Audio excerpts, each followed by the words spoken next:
வணக்கம் மக்களே, welcome to the பென்சர் show. இன்னைக்கு ஷோவில் நம்ம பார்க்க போகிறது மணிக்கியா கல்லு அப்படின்ற ஒரு மலையாள மூவியோட ரிவ்யூ. இந்த படம் பார்த்தீங்கன்னா யூடியூப்பில் தமிழ் டப்பிங்கோட அவைலபிளாக இருக்குது. இந்த படத்தில் பிருத்திவிராஜ் தான் லீட் கேரக்டர் ப்ளே பண்ணியிருக்காரு. ஒரு கவர்மெண்ட் ஸ்கூலுக்கு புதுசாக வரக்கூடிய டீச்சர் அங்கே என்னென்ன மாற்றங்களை உண்டாக்குறாரு அப்படின்ற தீமில் அமைக்கப்பட்ட கதை. இந்த படம் ஆக்சுவலாக 2011 ரிலீஸ் ஆன ஒரு படம். இதுக்கப்புறம் வந்த நிறைய படங்கள் இதே சாயலில் இருந்துச்சு அப்படின்னே சொல்லலாம். உதாரணத்துக்கு தமிழில் வந்த சாட்டையாக இருக்கட்டும், தனுஷ் நடிப்பில் வெளிவந்த வாத்தியாக இருக்கட்டும், ராட்சசியாக இருக்கட்டும், இந்த மாதிரி நிறைய படங்கள் இந்த சாயலில் இருந்துச்சு. இன்ஃபேக்ட் அந்த படங்களில் இருக்கக்கூடிய சில காட்சிகள் அப்படின்றதும் இந்த படத்தில் இருக்க தான் செஞ்சிச்சு அப்படின்னே சொல்லலாம். ஸோ இந்த படத்தோட கதை அப்படின்னு எடுத்துக்கிட்டிங்கன்னா, ஒரு ஊருக்குள்ளே இருக்கக்கூடிய கவர்மெண்ட் ஸ்கூலு, ரொம்பவே மரியாதை இல்லாமல் இருக்கக்கூடிய ஒரு ஸ்கூல் அப்படின்னே சொல்லலாம். பேருக்கு கொஞ்சம் நபர்கள் மட்டும் படிக்கிறாங்க.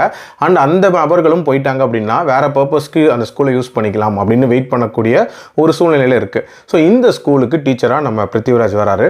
வந்தவர் அந்த ஸ்கூலில் என்னென்ன மாதிரி மாற்றங்களை உண்டாக்குறாரு, நிறைய பசங்களை எப்படி திருப்பி ஸ்கூலுக்கு கொண்டு வராரு, அண்டு அவர் யார், டுவர்ட்ஸ் தேண்ட் இதெல்லாம் பண்ணி முடிச்சாரான்ற மாதிரி நிறைய விஷயங்களை சொல்லக்கூடிய ஒரு படம் தான் இந்த படம். எனக்கு இந்த படத்தில் பிடிச்ச விஷயம் அப்படின்றது அந்த நேட்டிவிட்டி ஃபேக்டர் அப்படின்றது இந்த படத்தில் ரொம்ப ரொம்ப நீட்டாக இருந்துச்சு.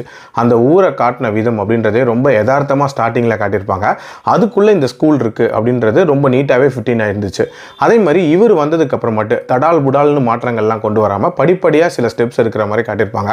அதுவும் கொஞ்சம் நேச்சுரலாகவே இருந்துச்சு. அண்ட் இவர் யார், எதுக்காக இதெல்லாம் பண்ணுறாரு அப்படின்றதுக்கு ஒரு ஃப்ளாஷ்பேக் ஒன்று வச்சுருப்பாங்க. அதுவுமே நீட்டாக தான் இருந்துச்சு அப்படின்னு சொல்லுவேன். ஆல்சோ இந்த படத்தில் ரொம்ப ஹெவியான சம்பவங்கள், ரொம்ப ஹார்ட் ஹிட்டிங் மொமெண்ட்ஸ் அப்படின்றதெல்லாம் இல்லாமல் ரொம்ப லைட் ஹார்ட்டடாக தான் போகும்.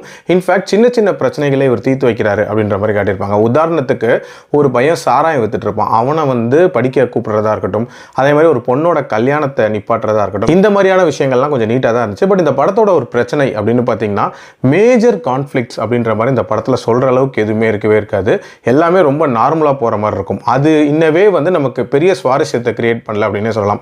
உதாரணத்துக்கு சாட்டை படம் எடுத்துக்கிட்டிங்க அப்படின்னா, அதில் வரக்கூடிய சின்ன சின்ன சம்பவங்கள் அப்படின்றது ஒரு மாதிரி இன்ட்ரெஸ்டிங்காக கொண்டு போயிருப்பாங்க. அதுவே அந்த படத்துக்கு ஒரு பெரிய ப்ளஸ்ஸாக அமைஞ்சிருந்துச்சு. அந்த மாதிரியான விஷயங்கள் கொஞ்சம் கம்மியாக இருந்துச்சு இந்த படத்தில். மற்றபடி இந்த படம் தரமான படம் தான். என்னோட ரேட்டிங் இந்த படத்துக்கு 3 out of 5. அடல் கண்டென்ட்லாம் இல்லை, தாராளமாக பார்க்கலாம். மீண்டும் அடுத்த விமர்சனத்தில் சந்திக்கிறேன். நன்றி, வணக்கம்.